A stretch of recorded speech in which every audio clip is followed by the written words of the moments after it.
इस बार गांव में ठंड कुछ ज्यादा ही बढ़ रही थी। कई लोग तो रजाई ओढ़कर अपने घरों में दुबके थे।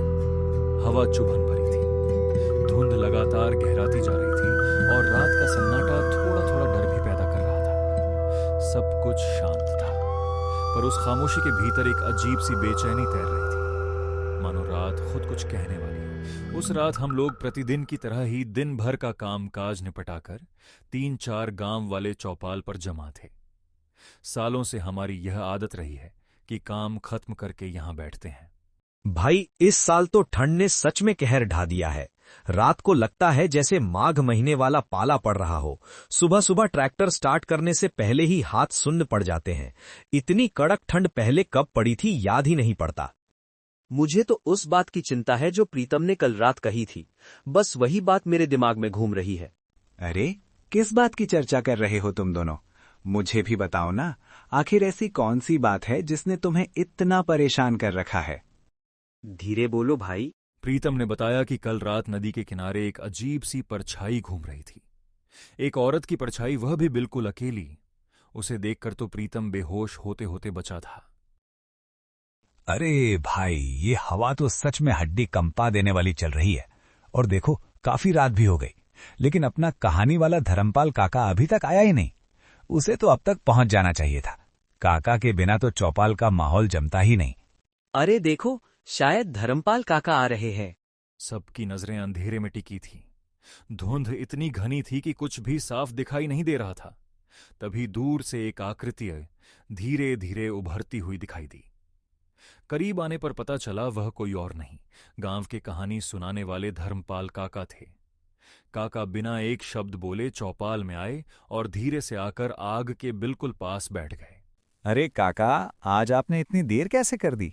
हम सब आपका ही इंतजार कर रहे थे। कहीं गांव से बाहर या दूसरे खेत पर गए थे क्या? अरे दिनेश, थोड़ा खेत पर काम धारे, वहीं निपटाते निपटाते देर हो गई। और इस बार तो ठंड भी बहुत ज्यादा पड़ रही है। आज जो कहानी मैं तुम सबको सुनाने वाला हूं, वो कोई आम कहानी नहीं है। ये मेरी आंखों देखी सच्ची घटना है, जो मेरे साथ तब घटी थी जब मैं बस 27 साल का जवान लड़का था। और सुन, ये ऐसी बात है, अगर तुम इसे अकेले सुन लोगे ना, तो तुम्हारी रूह तक कांप जाएगी। अरे काका, आप अपनी कहानी सुना भी दीजिए। तो सुनो, ये उस समय की बात है जब मैं करीब 27 साल का नौजवान था। उस रात मैं एक रिश्तेदार के यहां दावत में गया था। सब कुछ ठीक था, बातें, लोग, रौनक भी।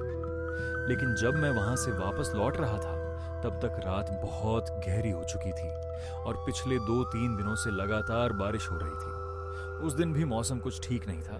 बारिश का मिजाज भी बड़ा अजीब था। एक पल जैसे पूरी तरह थम जाती और अगले ही पल अचानक पूरी तेजी से जोरों से बरसने लगती। ऐसा लगता था जैसे आसमान भी कुछ कहना चाहता हो।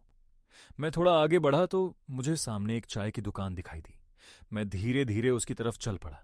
सोचा चाय पीकर थोड़ी गर्माहट मिल जाएगी।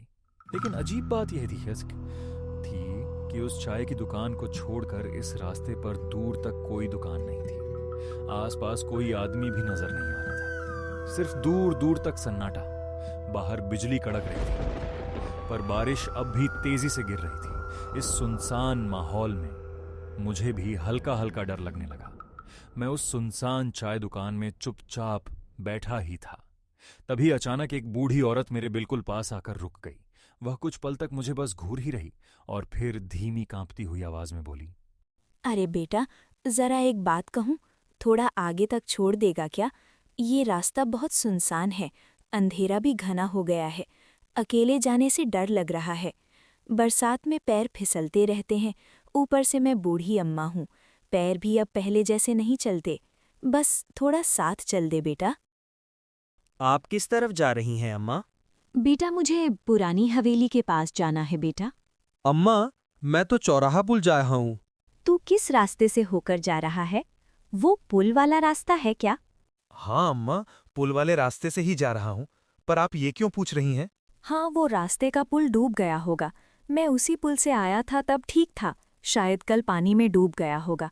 पानी भी तो लगातार हो रहा है। एक और रास्ता भी है जिससे तू और भी जल्दी चौराहा पुल पहुंच जाएगा। बस आगे थोड़ा सा जंगल पार करना पड़ेगा। बस आगे थोड़ा सा जंगल पार करना पड़ेगा। ये सुनकर मैं काफी खुश हो गया था, लेकिन एक पल के लिए तो लगा था कि पुल डूब गया है और अब घर कैसे जाऊंगा। तभी मैंने उस बूढ़ी अम्मा से कहा, ठीक है अम्मा, चाय पी लेता हूं, फिर चलते हैं आगे। फिर मैं और वह उस बूढ़ी औरत अपनी मंजिल की ओर निकल पड़े। रास्ता पूरा सुनसान था। पहले से बारिश थोड़ी कम हो चुकी थी, लेकिन बिजली लगातार कड़क रही थी। थोड़ी दूर जाने के बाद बूढ़ी औरत बोली, बेटा, यही जंगल वाला रास्ता है। अम्मा, आपका घर और कितना दूर है? बस सामने ही है। जंगल का रास्ता पकड़कर हम आगे बढ़ते गए। हर कदम के साथ ऐसा लग रहा था जैसे अंधेरा हमें निगलता जा रहा हो। चारों तरफ घना जंगल था। पेड़ों की टहनियां हवा में ऐसे झूल रही थीं जैसे कोई परछाई हमें देख रही हो। दूर से जानवरों के चिल्लाने की आवाजें पूरे जंगल में गूंज रही थी, और वो आवाजें जितनी दूर से आती हैं उतनी ही करीब महसूस होती हैं। ऊपर से मैं एक अनजान व्यक्ति के साथ जा रहा था। उसके कदमों की आहट शांत थी, इतनी शांत कि अजीब लग रही थी। मुझे डर लग रहा था, दिल जोर जोर से धड़क रहा था, लेकिन मैं कुछ कर ही नहीं सकता था। बस आगे बढ़ना ही मेरी मजबूरी थी। अचानक बारिश और तेज हो गई। हवा के साथ साथ बारिश की बूंदें भी देह पर तीर की तरह लगने लगी। उस तेज तूफान में वो बूढ़ी औरत अचानक रुक गई और मुझे बोलने लगी, बेटा, और 2 कदम चलने के बाद मेरा घर आ जाएगा, और बारिश भी काफी तेज गिरने लगा है। तुम इतनी बारिश में आगे नहीं जा पाओगे। तुम मेरे घर आज रुक जाओ, कल सुबह निकल जाना। ठीक है माँ। बस 2 ही कदम चले होंगे कि हम उस बूढ़ी औरत के घर पहुंच गए। लेकिन मैं भी घर को देखकर हैरान हो गया था। इतने सुनसान जंगल में ये बूढ़ी औरत अकेली रहती है। मुझे विश्वास नहीं हो रहा था। वैसे अम्मा, अभी आप कहाँ से आ रही थी? अरे, मैं अपनी बेटी के घर से लौट रही थी। मैं मन ही मन सोचने लगा, कोई बेटी अपनी मां को इतनी रात को थोड़ी छोड़ सकता है। मुझे इस बात पर बिल्कुल भरोसा नहीं हुआ और बारिश से रुकने का नाम नहीं लिया। आसमान काली घनी घटाओं से ढका रहा। बारिश लगातार गिर रही थी। तभी एक जोरदार बिजली गिरी, जैसे सब कुछ शांत हो गया। अचानक कहीं से किसी औरत के चिल्लाने की आवाज आई। मुझे ऐसा लगा कोई आसपास से चिल्ला रहा है, हड़पड़ा रहा है। लेकिन मैं जब घर आ रहा था तब साफ साफ देखा था कि इस घर के अलावा आसपास कोई एक भी घर नहीं था। फिर यह किसकी चिल्लाने की आवाज थी? अम्मा, घर में और भी कोई है क्या? नहीं बेटा, घर में तो कोई नहीं है। इस पूरे जंगल में मेरा ही अकेला घर है। लेकिन अम्मा, मैंने तो किसी लड़की के चिल्लाने की आवाज सुनी थी। अरे बेटा, आपका वहम होगा। किसी के चिल्लाने की आवाज तो नहीं आई थी। मुझे यहां पर सब कुछ अजीब लग रहा था, जैसे कि यह सब कुछ करवा रहा था। हम दोनों वहीं खड़े बातें कर रहे थे कि अचानक मेरी आंखों के ठीक सामने से एक लंबा सा झुका हुआ साया तेजी से सरकता हुआ जा रहा था। उसकी हरकतें इंसान जैसी नहीं थीं और एक पल को लगा जैसे कोई डरावना साया की तरह गुर्राता हुआ जीव अंधेरों में छिपकर हमें देख रहा हो। वो बूढ़ी औरत ठीक मेरे सामने खड़ी थी। उसकी नजरें ऐसी थी मानो सीधे मेरी आंखों में घूर रही थी। तभी अचानक आसमान चीरती हुई एक जोरदार बिजली गिरी। इस एक झटके के लिए वह बूढ़ी औरत का हुलिया एक भयानक रूप में तब्दील हो गया। उसकी आंखें भूत जैसी लाल हो चुकी थीं और शरीर जगह जगह से कटा पटा था। तभी हवा में धूल का एक अबका उड़ा। थोड़ी ही देर पहले मैंने एक पल में जो देखा, उसका मौका देखते हुए मैं जितनी तेज दौड़ सकता था उतनी तेज दौड़ा। जब तक कि वह भयानक जंगल पार नहीं हुआ, बारिश रुकने का नाम ही नहीं ले रही थी और बिजली भी बार बार कड़क रही थी। काफी देर लगातार भागने के बाद आखिरकार मुझे दूर एक गांव दिखाई दिया। जैसे ही मैं गांव के भीतर पहुंचा, मेरी नजर एक ऐसे घर पर पड़ी जिसके बाहर कुछ ग्रामीण बैठे थे। अरे कौन हो भाई? इतनी रात को कहां से आ रहे हो?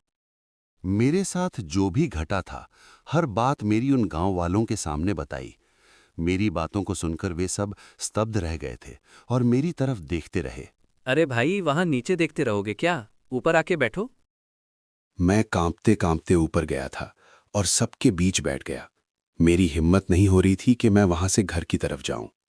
आज मेरे साथ जो हुआ था वही बार बार जहन में घूम रहा था और उसे सोच सोच कर मेरा डर और बढ़ रहा था।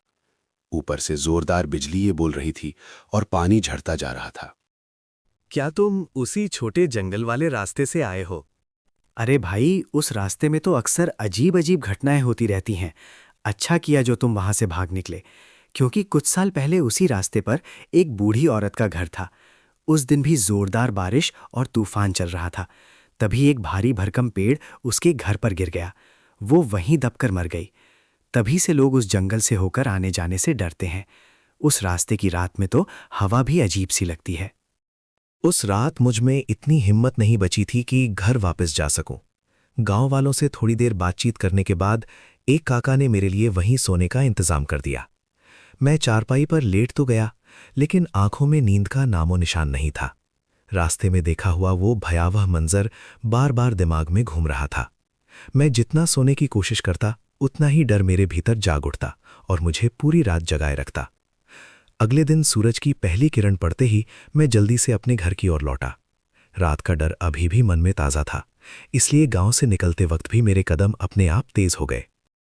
उस रात के बाद मैंने कसम खा ली थी कि जिंदगी में कभी भी शॉर्टकट नहीं लूंगा। घर जल्दी पहुंचने की जल्दी में जिस जंगल के रास्ते से मैं आया था, वही रास्ता मेरी सबसे बड़ी गलती बन गया। उस खौफनाक अनुभव के बाद मैं जहां भी जाता पहले रास्ते की पूरी जानकारी लेता, फिर कदम आगे बढ़ाता। काका, आपने जो कहानी सुनाई है ना, अभी भी ऐसा लग रहा है जैसे वो सब मेरी आंखों के सामने ही हो रहा हो। सच कहूं तो डर के मारे मेरे पूरे बदन में सहरन दौड़ गई और मेरे रोंगटे खड़े हो गए। एक बात हमेशा याद रखना, जिंदगी में अगर कभी किसी सुनसान जगह पर या जंगल के रास्ते में कोई तुम्हें मिले और मदद मांगे, तो बिना सोचे समझे आगे कदम मत बढ़ाना। ऐसी जगहों पर कौन असली है और कौन नहीं, ये समझना आसान नहीं होता।